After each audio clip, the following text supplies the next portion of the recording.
एक चीज तो आप नाविका जी मान के चलिए कि भारतीय जनता पार्टी की आदत है कि सिक्योरिटी में हटाने की।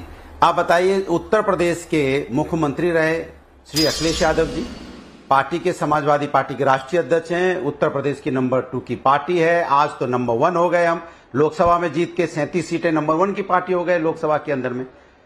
लेकिन उनकी जो Z+ थी उसको भारतीय जनता पार्टी ने क्यों कम कर दी, क्यों ले ली, मैं पूछना चाहता हूं। वो इतने बड़े कद के नेता, वही पूर्व मुख्यमंत्री आदरणीय बहन जी के पास है, लेकिन राष्ट्रीय अध्यक्ष श्री अखिलेश यादव जी के पास से ले ली गई है। आदरणीय कल्याण सिंह जी के पास भी थी लास्ट तक।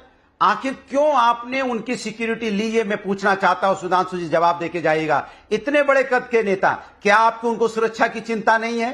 क्या आप उनकी सुरक्षा के बारे में चिंतित नहीं है? हम लोग सुबह से लेकर शाम तक पूरा उत्तर प्रदेश, पूरा देश चिंतित रहता है। आपने उनकी Z+ ले ली, जिम्मेदारी नहीं बनती उनको सिक्योरिटी वापस करने की? इतना बता दीजिए, उनकी सिक्योरिटी कब वापस करेंगे? देखिए, सभी की सिक्योरिटी समय समय के ऊपर सुरक्षा एजेंसियां जांच करती हैं। किसी की SPG थी, Z+ विद ASL हुई तो किसी की Z+ थी तो Z होती है। आप जवाब सुन लीजिए अनुराग भदौरिया जी। जो बात भदौरिया जी ने जो बोला, जो अमित शाह जी ने बोला था, वो बात साबित कर रहे हैं। बड़ा नेता है तो बड़ी सिक्योरिटी होनी चाहिए, बड़ा थ्रेट परसेप्शन नहीं, बड़ी सिक्योरिटी होनी चाहिए। छोटे नेता को भी थ्रेट परसेप्शन ज्यादा हो सकता है। और मैं ये भी बात कहूं, कभी कभी क्या होता है, कुछ लोग जो दूसरे अपराध में होते हैं उनको भी सिक्योरिटी देनी पड़ती। तो सिक्योरिटी का स्टेटस से कोई लेना देना नहीं, सिक्योरिटी का पोजीशन से कोई लेना देना नहीं, सिक्योरिटी का लेना देना थ्रेट परसेप्शन से है। और थ्रेट परसेप्शन की जहां तक बात है, मैं विनम्रता से कहना चाहूंगा, अनुराग जी आप बात गलत बोल गए। हर पूर्व मुख्यमंत्री को नहीं मिलती है Z+ सिक्योरिटी। रामप्रकाश गुप्ता जी के पास नहीं थी Z+ सिक्योरिटी। क्यों ले ली भाई? किस बात पे आपने Z+ ले ली?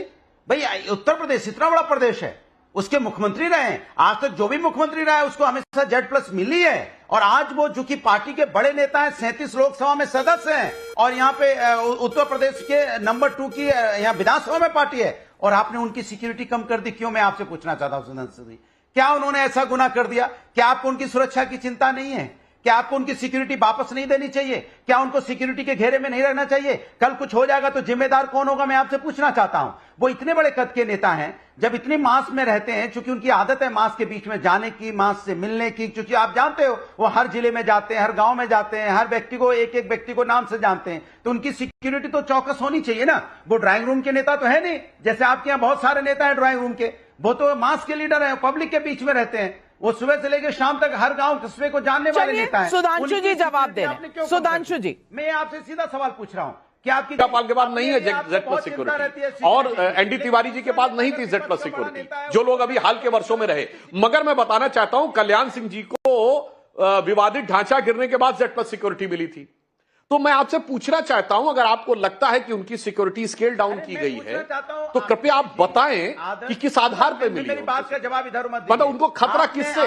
जैसे मैं बताऊं, राजनाथ सिंह जी को मिली थी सिक्योरिटी। अरे भाई आप लगातार बोलते रहते हैं, आदमी के साथ यही जनता के बीच में रहते हैं, उनको खतरा होता है हमेशा। अब तो बोलिए, तरह से आप क्यों नहीं बोलना चाहते? आप नहीं जानते क्या मतलब जनता के बीच में रहने वालों को खतरा होता है? के लीडर है। नहीं, जनता के बीच में रहने वालों को खतरा होता है। आप महोदय, जनता के बीच आपको पूरी सिक्योरिटी चाहिए, लेकिन वो मास का लीडर, उसे सिक्योरिटी नहीं चाहिए। ये कैसे हो सकता है? मेरे लिए स्टेटस सिंबल नहीं है। फिर कान खोल के सुन लीजिए सुधांशु जी, कान खोलिए, ये स्टेटस सिंबल समाजवादी के लिए नहीं है, उनकी सिक्योरिटी का मामला है, सुरक्षा का मामला है, क्योंकि वो मास के अंदर में रहते हैं, जनता के बीच में जाते हैं, जनता के बीच में रहते हैं, इसलिए उनको सिक्योरिटी की जरूरत है। कमाल की बात करते हैं। आपके लिए स्टेटस सिंबल हो सकता है, उनके लिए नहीं है। सुधांशु जी, अभी मैं कोई बात पूछ दूंगा तो आपको बुरा लग जाएगा, इसलिए उस पर नहीं जाना चाहता मैं।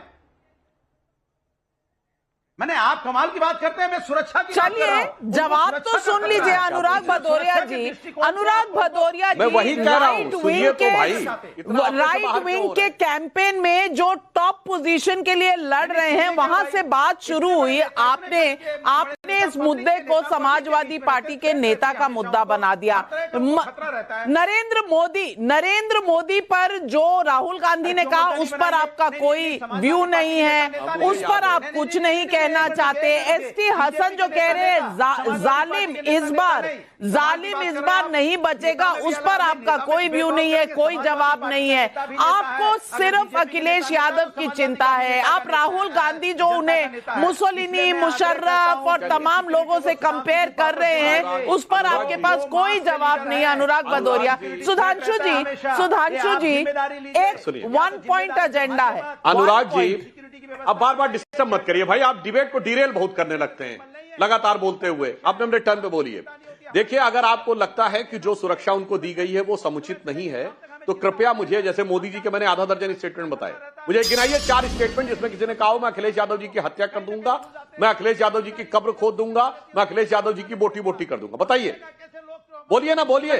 और मासेस के बीच में रहने से, मास बेस्ड लीडर को अगर ये चाहिए तो ये बताइए, मुलायम सिंह जी धरती पुत्र थे, तो ये थ्रेट परसेप्शन पे होता है। आपको खतरा हो सकता है, कमरे में बैठे हुए भी खतरा हो सकता है, और आपको सिक्योरिटी दी जाएगी, और आप मासेस के बीच में रहें। मासेस के बीच में रहने से, बड़ा नेता बनने से बड़ी सिक्योरिटी का इशू नहीं होता, यही मानसिकता। और मैं विनम्रता से पूछ रहा हूं, बताइए, मोदी जी के बारे में कब्र खुदेगी, मौत का प्रकार, टुकड़े टुकड़े, बोलिए। अखिलेश जी के बारे में 4 बयान बताइए कि फला फला ने बोला है अखिलेश जी के बारे में, बोलिए, बोलिए ना। मास के नेता है, उनको सुरक्षा का खतरा रहता है, उनको Z+ आपने क्यों छीनी है? अगर आप छीन अनुराग भदौरिया जी, कोई स्पेसिफिक आपको डेंजर है, कहीं से आपको इस तरह की वार्निंग है तो बता दीजिए ना।